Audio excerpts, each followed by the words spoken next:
Hello students, how are you? Welcome in English class. Today is second chapter, Lost Spring, Stories of Stolen Childhood. Lost Spring, the title of this chapter, it means the childhood is the cream season of the life, and spring is also the cream season of year. How the childhood is stolen of those students, those children's, it's given in this chapter by the Anise Jung, a lady writer of India. Indian lady writer Anise Jung was born in 1964, Rourkela, and spent her childhood and adolescence in Hyderabad. She received her education USA and Hyderabad both, and her parents both, means mother and father, both were writers, so she had also started her career as writer in India. Okay, and she has been editor and columnist for major newspapers in India abroad, and she has also authored several books. Following excerpt from her book titled Lost Spring, Story of Stolen Childhood. Lost Spring is the title, and it's given from there, Story of Stolen Childhood. Okay, here she analyzes the grinding poverty and tradition which condemn these children to a life of exploitation. Is like the curse. Poor persons how pressurized for doing anything else. It's given in this chapter. Okay. So students, let's start the chapter, and you have to write difficult words meaning also. Okay. Sometimes I find a rupee in the garbage. It's started by a child. This one. Sometimes I find a rupee in the garbage. It's the statement of Sahabe Alam, a child who was rag picker, garbage picker. Okay. Then how authoress asked to him, why do you do this? Means she want to know why you are doing these things. I ask Sahib, whom I encounter every morning.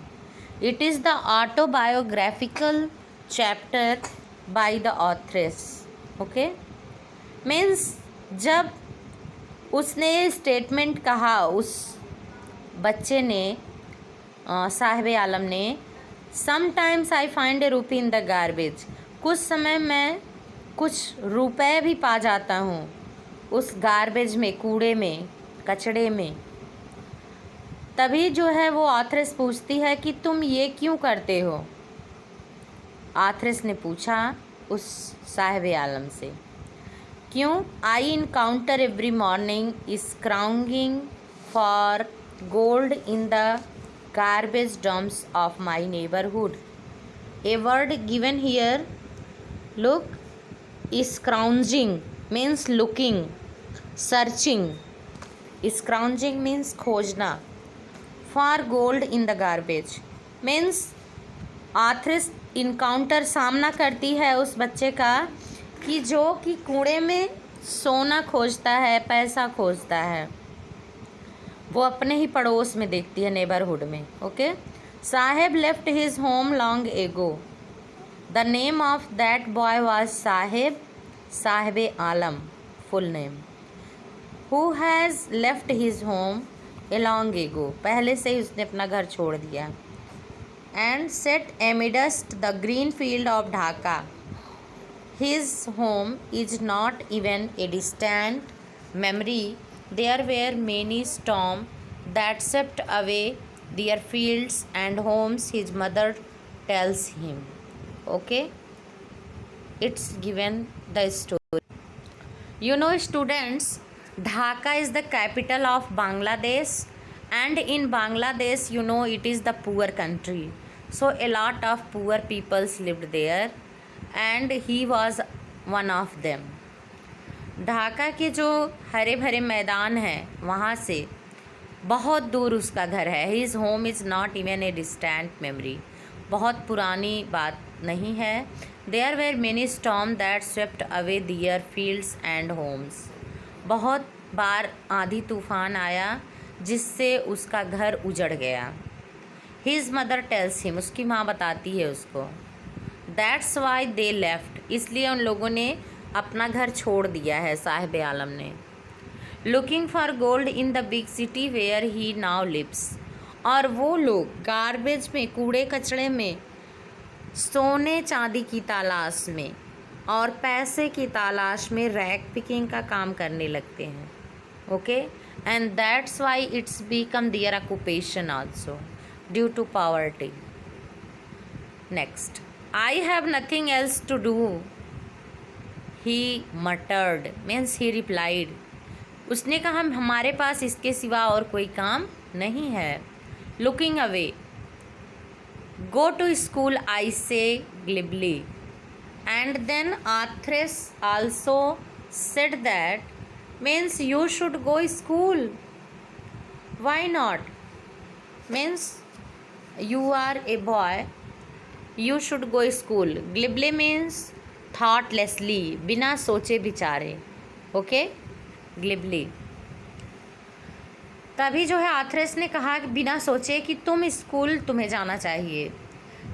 And realising immediately how hollow the advice must sound. और उसके बाद ये immediate advice है. Whatever advice she had, छोटे बच्चों के लिए यही एडवाइस है कि उनको पढ़ना चाहिए. उनकी लाइफ में उस एज में वो एज ग्रुप पढ़ाई का होना चाहिए. हाँ, द एडवाइस मस्ट साउंड. उस बच्चे ने क्या रिप्लाई किया, there is no school in my neighbourhood, then when they build one I will go. Means it is the reply of Sahib Alam.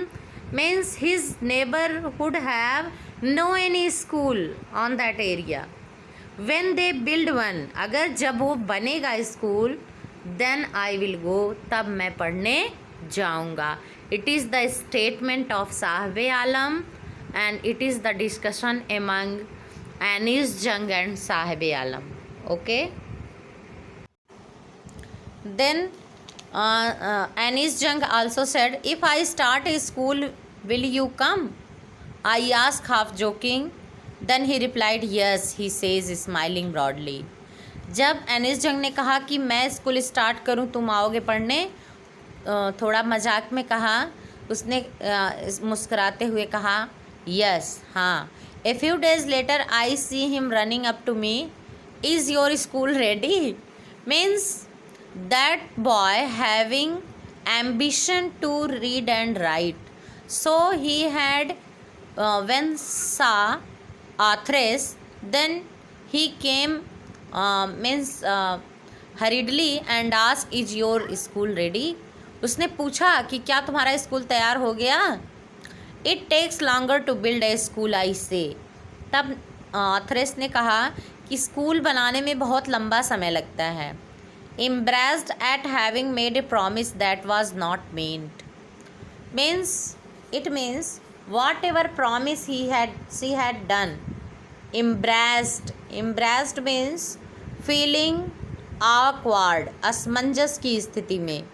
Means ऐसा प्रॉमिस कर दिया उन्होंने, एनिस जंग ने, कि वो पूरा नहीं कर पा रही थी. बहुत असमंजस की स्थिति हो गई. स्कूल खोलना कोई मजाक, कोई खिलवाड़ काम नहीं है. Okay, that was not meant, but promises like mine abound in very corner of his bleak world. लेकिन जो promises होते हैं, जो वादा किया जाता है, उसका जो है झूठा वादा नहीं करना चाहिए. not meant of the promises. bleak means dim, धुंधली. ओके, मीन्स जो भी वादा किया जाए जिसमें बहुत सारा समय लगे, हाँ, में ऐसे वादे जो है धुंधले वायदे दुनिया में बहुत सारे हैं, बहुत सारे लोग वादे करते हैं तो सभी लोग उसको पूरा नहीं करते. Okay, so today that's it. And students, you have to read and write difficult words meaning. Okay, thank you class, thank you, thanks.